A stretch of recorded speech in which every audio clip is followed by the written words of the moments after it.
Bismillahirrahmanirrahim.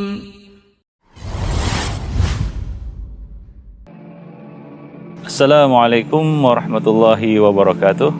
Allah Subhanahu wa taala telah berfirman di dalam kitabnya, hatta idza jaa ahadakumul mautu qala rabbirji'un la'alli a'malu salihan fima tarak kalla innaha kalimatun huwa qailuha wa min waraihim barzakhun ila yaumi yub'atsun. Allah Subhanahu wa taala berfirman, hingga ketika kematian datang menghampiri mereka, salah seorang dari mereka, maka ia pun berkata, rabbirji'un, ya Rabbi, kembalikanlah aku ke alam dunia. La'alli a'malu salihan fima tarak. Mudah-mudahan aku dapat beramal saleh dengan apa yang aku tinggalkan, dengan harta yang aku tinggalkan, dengan nikmat yang aku tinggalkan. Allah Subhanahu wa taala mengatakan, kalla, sekali-kali tidak akan kembali ke dunia. Orang yang sudah mati tidak akan kembali ke dunia. Wa min waraihim barzakhun ila yaumi yub'atsun. Di hadapan mereka telah menunggu alam barzakh sampai mereka dibangkit. Kalla innaha kalimatun huwa qailuha. Sungguh itu adalah kalimat yang diucapkan oleh mereka di bibir saja. Wa min waraihim barzakhun ila yaumi yub'atsun. Di hadapan mereka telah menunggu, di belakang mereka telah menunggu, siap menanti alam barzakh sampai mereka dibangkitkan oleh Allah Subhanahu wa taala.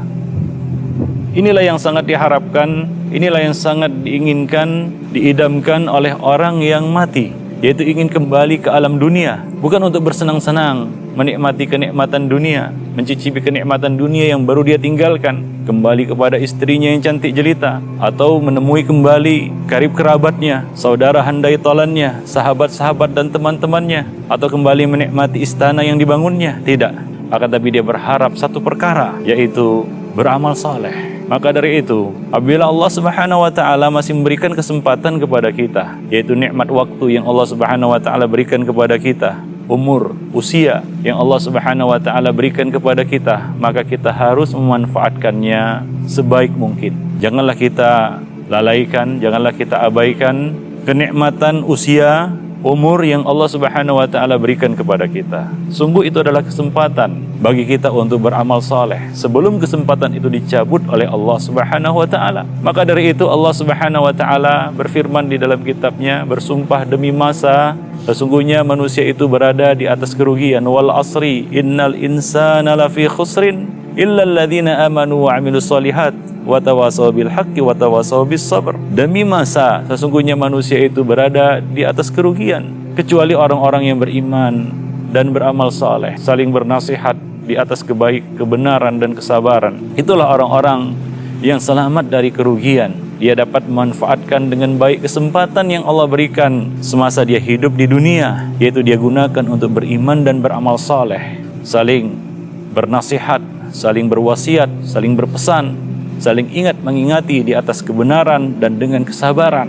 Jadi hendaknya kita dapat memanfaatkan kesempatan hidup yang Allah Subhanahu wa taala berikan. Sungguh ini adalah suatu nikmat yang sangat besar. Rasulullah sallallahu alaihi wasallam mengatakan dalam sebuah hadis, "Aktsiru min dzikri hadzimil ladzat." Perbanyaklah olehmu mengingat pemutus kenikmatan, yaitu al-maut, kematian. Nikmat apa yang diputus oleh kematian? Bukan nikmat makan dan minum, bukan juga nikmat bercanda ya, dan bersenang-senang dengan istri ataupun dengan keluarga atau dengan teman-teman, akan tapi nikmat kesempatan yang diputus oleh kematian, yaitu tidak ada lagi kesempatan bagi kita, terputus seluruh amal ibadah kita ya dengan datangnya kematian. Nabi sallallahu alaihi wasallam mengatakan, idza mata ibnu adam inqata'a anhu sa'iru amalih, akan terputuslah seluruh amal salehnya illa min thalath, kecuali dari 3 perkara. Di antaranya adalah sedekahun jariyah, kemudian ilmu yang bermanfaat dan doa anak yang soleh untuknya. Maka gunakanlah kesempatan yang Allah Subhanahu wa taala berikan.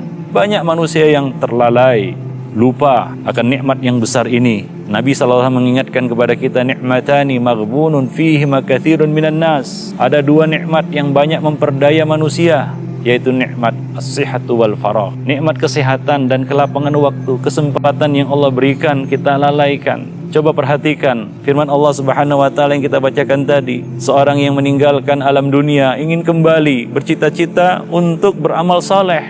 Itu keinginannya, tidak ada keinginan lain dia kembali ke dunia. Dia mengatakan la'alli a'malu salihan fima tarak.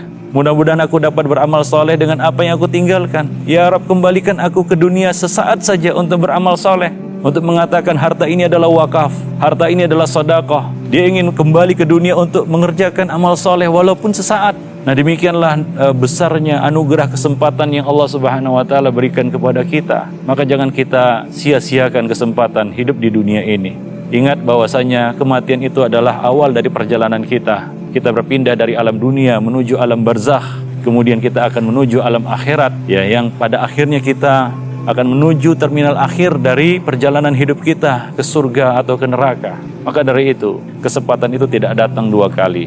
Allah Subhanahu wa taala tidak menciptakan kehidupan dunia ini dua kali bagi seseorang, hanya sekali. Kesempatan itu hanya sekali, maka gunakanlah sebaik mungkin untuk banyak-banyak melakukan dan mengerjakan amal soleh. Ya, mumpung kesempatan masih Allah Subhanahu wa taala berikan kepada kita. Coba lihat saudara-saudara kita yang telah lebih dulu berpulang, ya, yang telah lebih dulu dipanggil oleh Allah Subhanahu wa taala, ajal telah menjemputnya. Bagaimana keinginan mereka yang sangat besar untuk kembali ke dunia. Untuk apa? Untuk beramal soleh. Nah, demikian, ya. Seorang yang telah pergi meninggalkan dunia, mereka berangan-angan untuk kembali ke dunia ini agar dapat mendapatkan kesempatan, diberi kesempatan untuk beramal soleh. Maka dari itu kita yang masih Allah Subhanahu wa taala berikan kesempatan untuk beramal soleh, gunakanlah itu sebaik-baiknya. Janganlah kita termasuk hamba-hamba yang menyiakan nikmat Allah, yaitu nikmat al-faragh, nikmat kelapangan waktu, kesempatan. Ini kita sia-siakan. Ya, kita habiskan hidup kita, usia kita, umur kita, waktu yang Allah berikan untuk hal-hal yang tidak bermanfaat atau sia-sia. Nabi SAW mengatakan, min husni islamil mar'i tarkuhu ma la ya'ni. Termasuk kebaikan Islam seseorang adalah dia meninggalkan perkara yang tidak bermanfaat. Maka dari itu, kita benar-benar dapat memanfaatkan sisa waktu yang Allah Subhanahu wa taala masih berikan kepada kita. Sungguh ini adalah suatu nikmat yang sangat besar. Janganlah kita sia-siakan. Mudah-mudahan kita termasuk hamba-hamba yang beruntung yang dapat mempergunakan kesempatan ini dengan sebaik-baiknya dan dapat menggapai surga Allah Subhanahu wa taala dengan amal-amal soleh yang kita kerjakan. Demikianlah, mudah-mudahan pesan yang singkat ini bermanfaat. Wabillahi taufiq wal hidayah. Assalamualaikum warahmatullahi wabarakatuh.